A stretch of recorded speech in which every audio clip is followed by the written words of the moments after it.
Thank you, Governor Thune. Our next guest who is going to present the Conservative of the Year Award to Senator Ayotte is Senator John Thune, who hails from the great state of South Dakota. And Senator Thune may be best known as someone who ran for office, came up through the party ranks, and then did the unthinkable, and took on the Senate Majority Leader in his home state, the Senate Majority Leader of the US Senate. Someone who portrayed themselves to be a conservative back in their state, but had a liberal voting record back in Washington.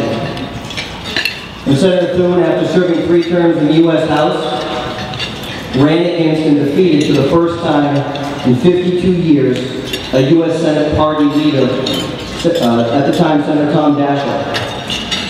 Senator Thune's accomplishments do not stop there. In 2010, Senator Thune was elected to serve his 2nd term in the U.S. Senate in a rare, unopposed race.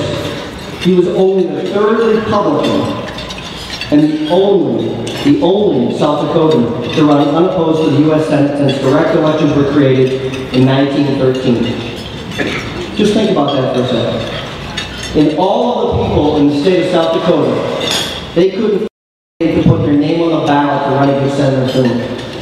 If that is not a testament to a person who is serving his state so well and understands their values and their core principles which the people of South Dakota want to send to Washington, D.C., nothing is. And Senator Thune, in a very short time in the U.S. Senate, has risen to be the 3rd highest ranking Republican in the U.S. Senate, putting him as part of the Senate leadership. And I think it is safe to say that after the 2010 election, Senator Thune will continue to move up the Republican ranks in a majority capacity and have the opportunity to serve in a more senior position to hopefully get a budget passed, which reduces spending, reduces waste.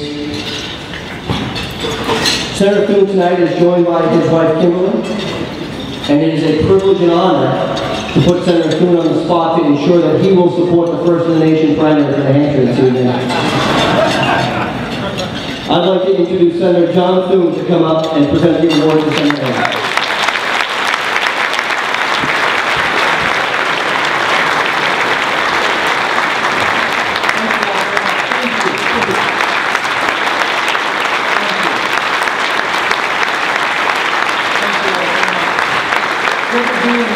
Great to be in New Hampshire and to live free or die state. And I do have to make a couple of introductions. My wife Kimberly is with me. My dad told me the day I got married that a man who says he isn't afraid of his wife will lie about other things. I always make sure I get those introductions in right away.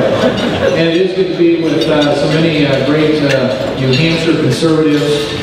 Thank you for the important and prominent role that you play in our democratic process. Each and every year, all the eyes are focused on New Hampshire. You are ground zero when it comes to nominating candidates for the highest office in the land. And this year, we need to make sure that when it comes time for that general election, that as Governor Thune says, that everybody does everything they can to get out and make sure that we elect a conservative president, and that president's going to be here around.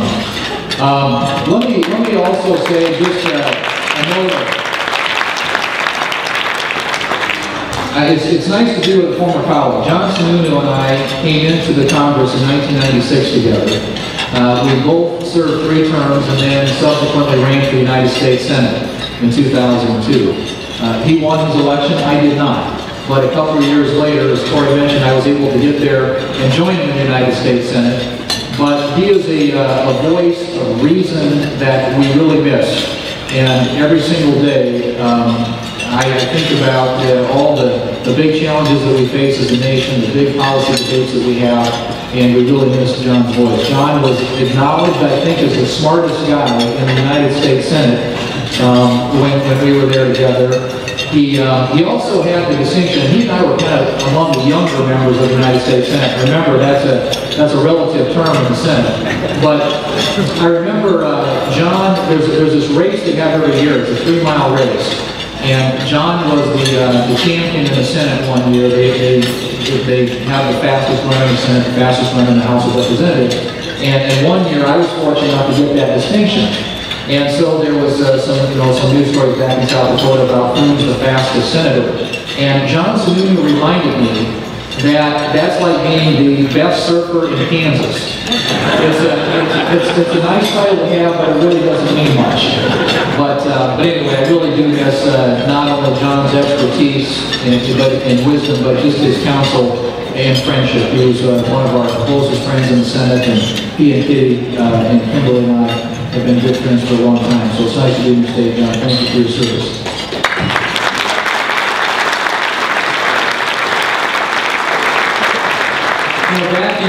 Back in 1906, there were two Norwegian brothers named Nikolai and Matthew Ayotte who came to America and pursued the American dream. And when they landed on the shores of this country, the only English they knew, English words, were the words apple pie and coffee, which evidently they had a lot of on the boat on the way over. And when they got to Ellis Island, the immigration officials asked them to change their name because their given name, Yelsvik, was spelled G-J-E-L-S-V-I-K. And the immigration officials thought it would be too difficult to spell and pronounce for people in this country. And so they picked the name of the farm where they worked, which was near Bergen, Norway, which was a Thune farm. And so Nikolai Yelsvik became Nick Thune, my grandfather. And he and my great-uncle in their new land set about to make a new life. They learned English, saved up enough money to start a small merchandising company, which later became a hardware store. And to this day, in Mitchell, South Dakota, there is a hardware store that bears the name Thune Hardware. The family's not associated with it anymore, but it's still there in Mitchell, South Dakota. My grandfather raised three sons in the middle of the Great Depression. The middle son, my father Harold, became a very accomplished basketball player, went on to star at the University of Minnesota. And in the spring of 1942, when he graduated, World War II had broken out, and so he enlisted the United States Navy. He went to flight training school, became a naval aviator, and was assigned to the aircraft carrier Intrepid during World War II, and became a combat pilot. And during a dogfight over the island of Taiwan, he shot down 4 enemy aircraft, for which he was awarded the Distinguished Flying Cross, an award that was issued by none other than Admiral John McCain, who was the commander of the carrier group that he served in. It is the grandfather of Senator John McCain. When he came back to South Dakota after the war, by that time he and my mother were married, and they settled down in my hometown of Myrtle, South Dakota, which today is about population 500, to raise a family. And as they started to raise their 5 children, we grew up and appreciated the sacrifices that were made by those who had come before us. And I don't think that today my grandfather would ever have envisioned that his grandson would have and had the opportunity to serve in a place like the United States Senate. And what I didn't tell you was that my grandmother on my dad's side came here, her family came here back in the 1600s, and her maiden name was Percival. And there are lots of Percivals in this part of the country, but we had Percivals in my ancestors who were from New Hampshire, some from Vermont, some from Connecticut. But it's a story that I think is probably replicated throughout this room. There are probably lots of people, I know there are lots of people here, because this is one of the earliest states where people came and they settled. And I think many of us in this room could recount the experiences that we had, our families had, as they came to this country. And they came here in search of a different life, in search of the American dream, and an opportunity to know that anything is possible in this great country. And ladies and gentlemen, my fear today is that that dream and that ability to pursue the American dream in this country is at great risk and in jeopardy if we don't change the leadership that we have in this country. Because we have seen now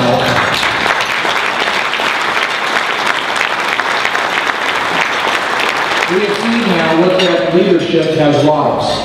And if you think about, I think about Washington, D.C. today, and I'm reminded of a story about the guy who wanted to become a locomotive engineer. He wanted to drive trains, so he went to a place where you get that kind of instruction.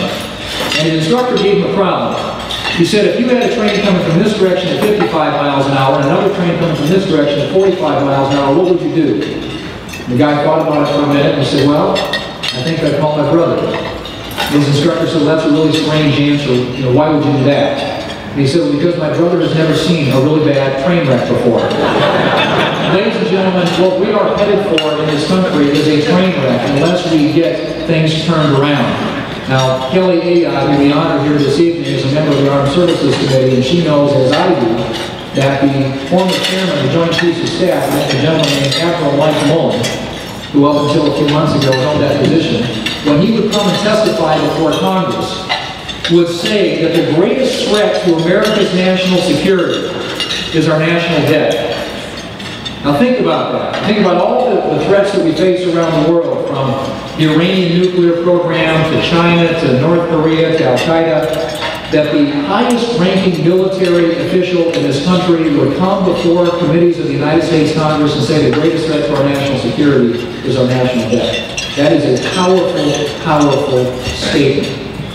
And it ought to be a reminder to all of us of how important it is that we get our fiscal house in order.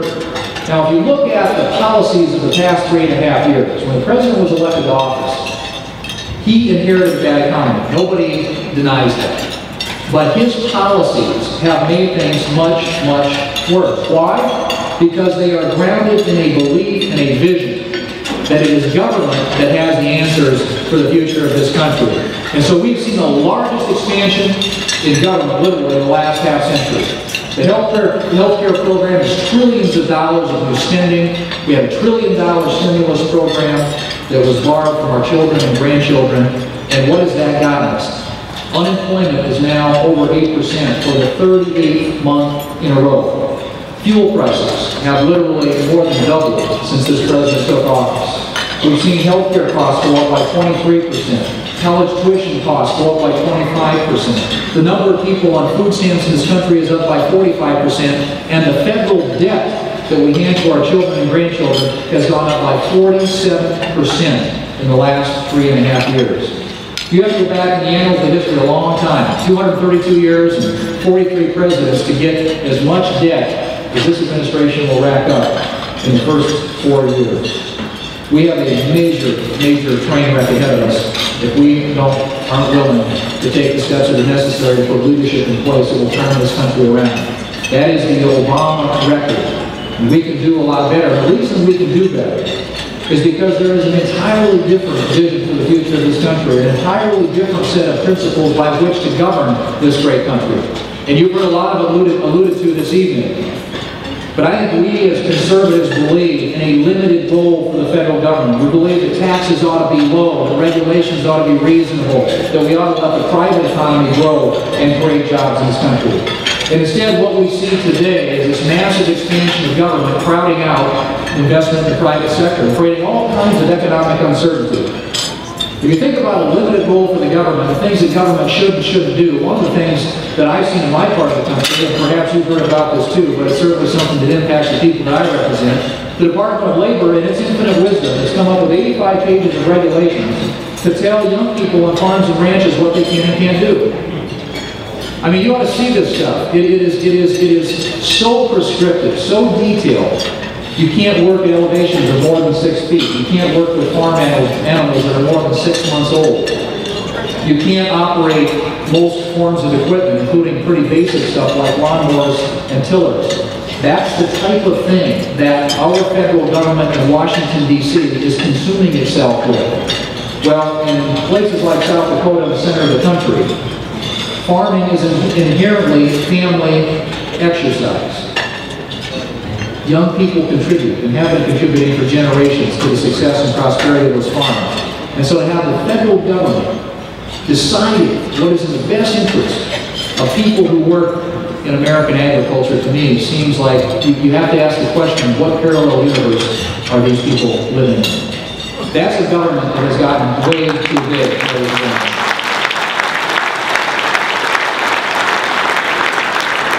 We believe conservatives in basic principles. We believe in economic freedom, free enterprise, and free markets. And that's what makes this country so distinct and unique in all the world. I was reminded of a story about the guy back when we were fighting the Cold War in the Soviet Union who wanted to get a car. And so he goes to the Transportation Bureau and he says, I want to buy a car.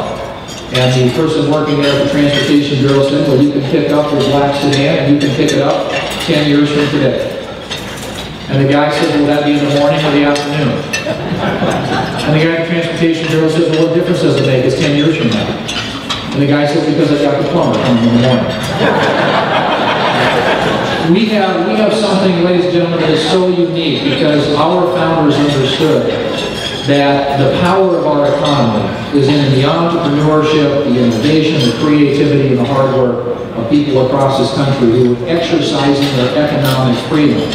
Freedom to succeed and freedom to fail get you a much better outcome than a government that tells you what you can and can't do. That basic principle of economic freedom is one that we need to restore in this country because our government has gotten way too big. The whole principle, core value, fiscal responsibility is something that's lost on the ways of Washington as well. You know, the state of New Hampshire, you all do it the right way up there. You understand that you have to live within your means and that you can't spend money that you don't have. Well, in Washington, D.C., we are literally borrowing 40 cents out of every dollar that the federal government spends. 4 years running now, we'll have deficits that run over $1 trillion. We have got to get the fiscal house in Washington under control. That has got to be job one. And if we can get a new president, if we can get some reinforcements in the United States Senate, then we have a responsibility and an obligation to make sure that we put this country on a sustainable fiscal path. And that can't start too soon. Finally, the other thing that we observed the things that made this country great, that informed those who came before us and has animated those who have come in previous generations. It's a belief in the fundamental principle, too, of individual responsibility. You know, we believe in personal freedom, but it's got to be coupled with responsibility. Back in 1970, Ronald Reagan went to the National Governors Association and proposed a concept called welfare reform. It was voted down 49-1 with the National Governors Association. And it wasn't until 26 years later, in 1996, with the Republican Congress, that enacted welfare reform and changed dramatically the concept that people in this country had about the importance of work and the dignity of hard work. It was transformational what happened because of the fundamental belief in individual responsibility. We have to restore that concept of individual responsibility to our public life today. And that's where electing the right kind of leadership really does matter. You know, I think about difference in leadership styles and how that, we're talking about this earlier today. You know, when Ronald Reagan, 25 years ago this June, went to the Brandenburg Gate and said, Mr. Gorbachev, open this gate, tear down this wall. And contrast that with this president going and meeting with a Soviet leader and saying, after the election, I will have more flexibility. And him saying, I will go tell Vladimir.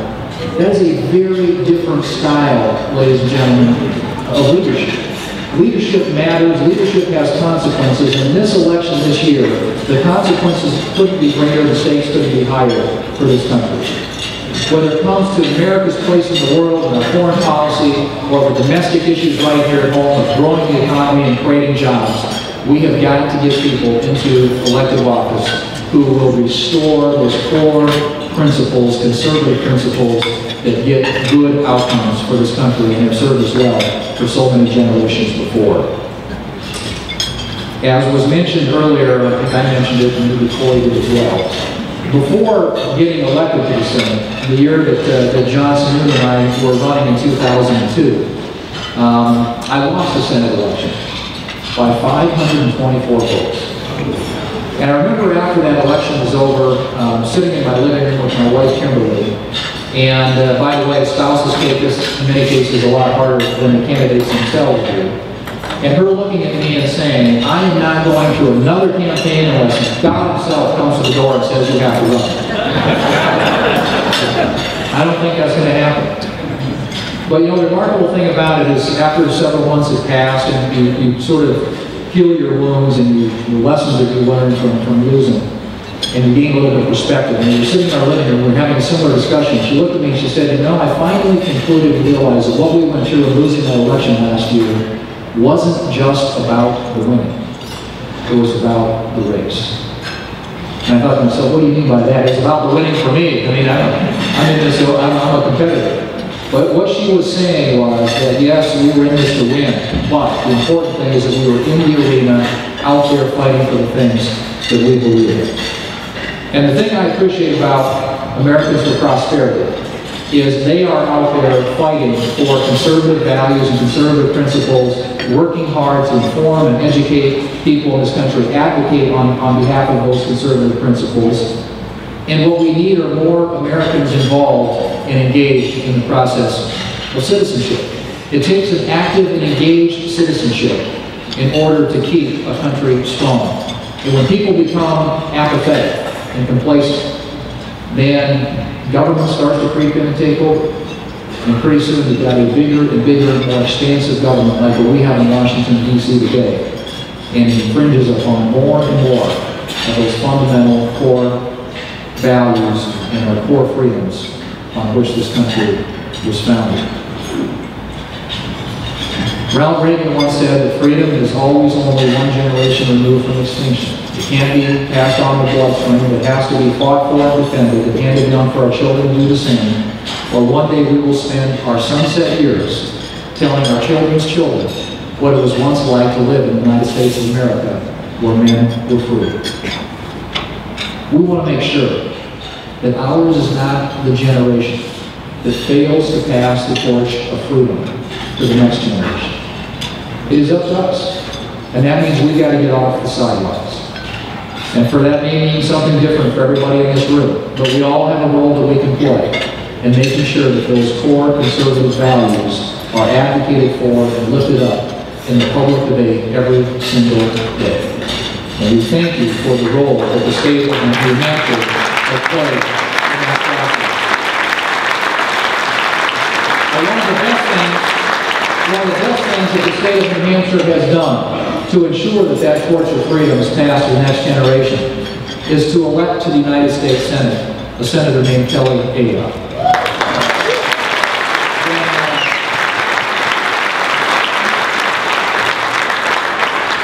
I've been around public life, elective office now for several years, both in the House and the Senate. I've not seen in my time in office someone who has come to the United States Senate and hit the ground running so quickly. Kelly is someone who has grasped the minutiae and nuance of public policy, is willing to get in there and fight for the things that she believes in, and as she demonstrated as your Attorney General here in the state of New Hampshire, is tough and is willing to get out there in the arena, as I said, off the sidelines, and be a part of every single major debate that we're having in Washington, D.C. today. She's got a seat on the Armed Services Committee, so she's able to be a strong, clear voice when it comes to America's national security interests. She serves on the Commerce Committee, and which has a broad range of jurisdictions engaged in all the discussions and debates that we have at that committee. I serve with her on the Budget Committee, which is supposed to be the committee that writes the budget. Unfortunately, in the Senate, we haven't had one for 3 years now. But I can tell you one thing, there isn't a single day that goes by that she isn't out there reminding people that we don't have a budget in the United States Senate.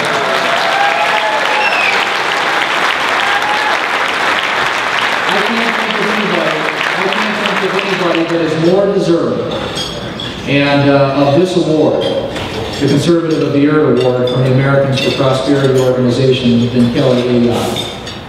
She is not only somebody who is smart and solid in her beliefs, she's incredibly principled and incredibly hardworking, but she is someone who also knows how to communicate those principles in a way that attracts people, that wins people. When I think of the words that describe her, I think of lots of words: smart, tough, principled, hardworking, determined, personable, likable. There are lots of things that I think of to describe Kelly. But the thing I think describes her more than anything else is she is fearless. She is a fearless leader for the principles that we need advanced in the public arena today in the debates that we're having in Washington, D.C. And the state of New Hampshire is so fortunate and so blessed to have somebody with her skills, her experience, her attributes, her abilities out there representing your great state. And so I am honored to be here this evening to be a part of presenting this award, the Conservative of the Year Award, to somebody who is a colleague, somebody who is a friend, and somebody who is a great senator for the state of New Hampshire, your Senator Kelly Ayotte.